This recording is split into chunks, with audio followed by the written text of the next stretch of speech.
Urgent. Le porte-avions Abraham Lincoln recule de plus de 1000 km après avoir été touché par des drones iraniens. Le détroit d'Ormuz reste fermé et les prix du pétrole dépassent les 85 dollars le baril. Poutine menace de couper le gaz à l'Europe dans l'un de ses moments les plus fragiles. Et l'économie mondiale se tient au bord du gouffre. Voici ce qui se passe aujourd'hui dans le monde, et c'est ce que vous allez découvrir en détail dans les prochaines minutes. Chers abonnés, nous sommes face à un moment charnière dans l'histoire de la région et du monde. Un moment que les historiens pourraient un jour décrire comme le début de la fin de l'hégémonie américaine sur les mers du Moyen-Orient. Ce qui s'est passé aujourd'hui n'est pas un simple incident isolé, ni une escarmouche militaire limitée, mais bien un message clair et explicite adressé par Téhéran à Washington, dont le sens est simple. L'époque des démonstrations militaires creuse et révolue, et celui qui s'approche des frontières iraniennes ne reviendra pas comme il est venu. Revenons un peu en arrière pour comprendre comment nous en sommes arrivés à ce moment. Depuis que l'Iran a imposé une interdiction de passage dans le détroit d'Ormuz et fermé cette artère vitale par laquelle transite plus de 35% du commerce mondial de pétrole, le monde suit avec une profonde inquiétude les conséquences de cette décision audacieuse. Car le détroit d'Ormuz n'est pas seulement un passage maritime étroit entre la péninsule arabique et l'Iran, c'est la veine battante qui pompe l'énergie vers l'ensemble de l'économie mondiale. Et lorsque l'Iran a fermé cette veine, toutes les capitales du monde ont compris que l'équation avait changé de manière radicale. Les conséquences économiques ont été immédiates et choquantes.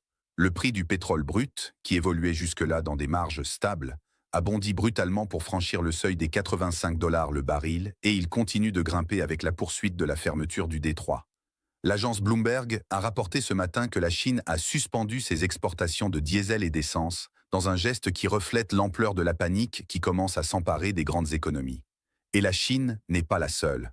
L'Inde, le Japon, l'Indonésie et de nombreux pays d'Asie de l'Est se préparent désormais au pire scénario et ont commencé à conserver leur production pour la consommation interne au lieu de l'exporter vers des marchés qui souffrent déjà d'une pénurie aiguë d'approvisionnement. Quant à l'Europe, ce continent qui n'a cessé de se pavaner avec son discours moral et de donner des leçons au monde, elle se retrouve aujourd'hui face à un véritable cauchemar. L'Europe, qui ne s'est pas encore remise de la crise énergétique qui l'a frappée après la crise ukrainienne, se trouve aujourd'hui confrontée à une double menace.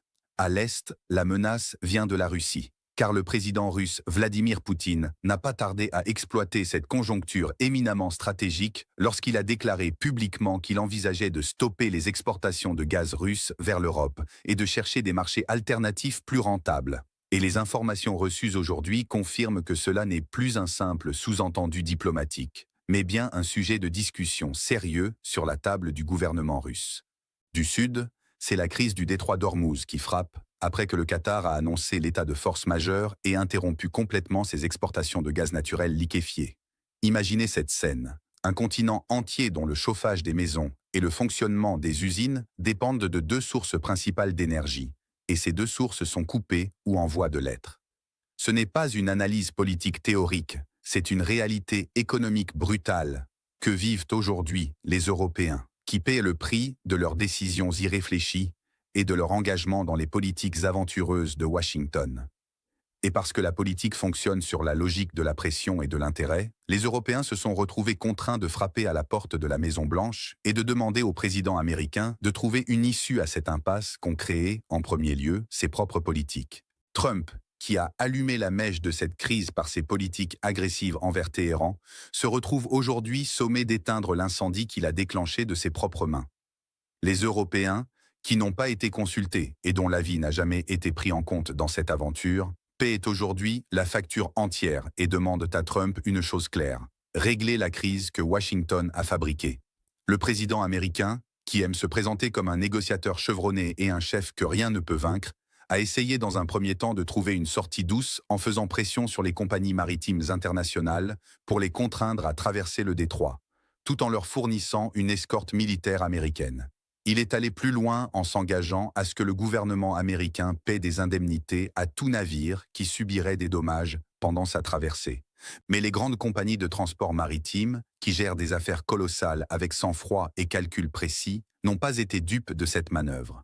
Qui peut te garantir que ton navire, qui vaut des centaines de millions, ne coulera pas? Qui te compensera la perte de plusieurs années nécessaires à la construction d'un nouveau navire? Et des engagements verbaux suffisent-ils à instaurer la confiance avec une administration connue depuis longtemps pour ses revirements et ses reniements? Quand cette approche a échoué, Trump a décidé de passer à l'option militaire directe. Hier, les forces américaines ont annoncé avoir coulé 11 navires de guerre iraniens, et les médias occidentaux se sont empressés de présenter cela comme une victoire décisive qui allait changer l'équation. Dans ce climat d'euphorie médiatique, Trump a décidé de déployer le plus grand porte-avions du monde, le porte-avions américain Abraham Lincoln, en direction du détroit d'Ormuz afin de le contrôler et d'imposer un fait accompli. Mais ce qui s'est produit par la suite a été une gifle stratégique retentissante. Selon les déclarations du porte-parole du quartier général central, Khattam al-Anbiya, rapporté par l'agence d'information Al-Mayadin, lorsque le porte-avions s'est approché des eaux territoriales iraniennes à une distance de 340 km, la partie iranienne a lancé un essaim de drones suicides, probablement de type Shahed 136, qui ont fendu les flots et frappé le porte-avions par des tirs directs et confirmés, le contraignant à se retirer immédiatement et à reculer sur plus de 1000 km. Le porte-avions, présenté comme un symbole de la puissance américaine invincible, s'est retiré, ébranlé face aux essaims de drones iraniens.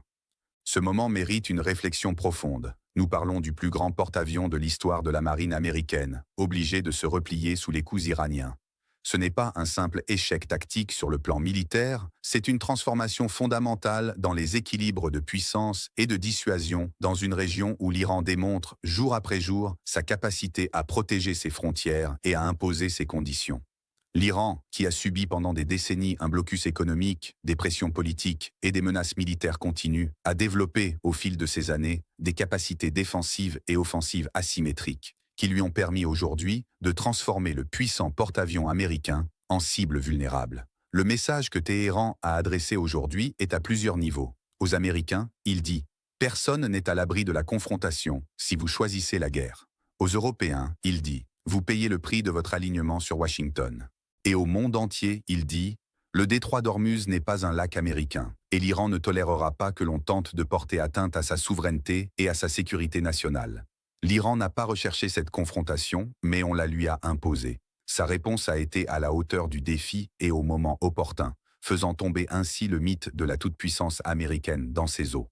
Sur le plan économique, les prochains jours seront lourds de conséquences pour tout le monde. La panique qui s'est emparée des marchés de l'énergie va s'intensifier avec la poursuite de la fermeture du détroit. Les prix du pétrole, qui ont dépassé les 85 $, continueront de grimper. Et une vague généralisée de hausse des prix frappera les produits de base dans toutes les régions du monde.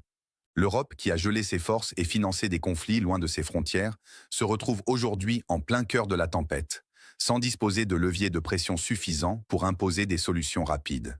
Le dossier se complexifie comme jamais. Crise du détroit d'Ormuz, menace russe de couper le gaz à l'Europe, arrêt des exportations de gaz naturel du Qatar, suspension par de grands pays de leurs exportations de produits pétroliers raffinés et hausse rapide des prix de l'énergie et des denrées.